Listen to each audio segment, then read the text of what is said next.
Donald Trump today denying he had a cold at the debate. But is there any denying he had some case of the... Here's Jeannie Moss. The internet depicted the candidates spewing flames, shooting laser beams, and there was Donald Trump, Vladimir Putin, making funny faces and distracting noises. The best ever at it. And you go to so many different places, it certainly looks that way. As the Donald sniffled, Twitter sneezed. Someone get Trump a tissue. Does Trump have pneumonia? The debate was dubbed the sniffling. Parody Twitter accounts sprouted pretending to be Trump's sniffle, posting gems like this video purporting to be a compilation of every sniff from the debate. The hashtag Make America Sniff Again circulated. The Donald denied he had a cold or allergies. No sniffles, no.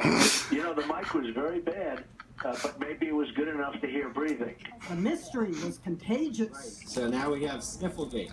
A nose specialist and a body language expert speculated it might be a nervous tic, while others joked about things people sniff that cause sniffing. I picked the wrong week. Quit sniffing glue.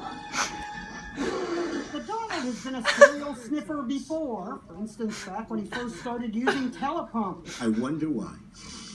And while the Donald sniffed, Hillary shimmied. Whew, okay. Laughing off Trump's assertion that she has a temperament problem, her shimmy was put to rap. Okay, Lamborghini Mercy. A shimmying cat and Shaq and Hillary made the rounds. It could have been worse, at least the shimmy and the sniffle weren't. Jeannie Moss, CNN, Whew, okay. New York. Thank you so much for joining us.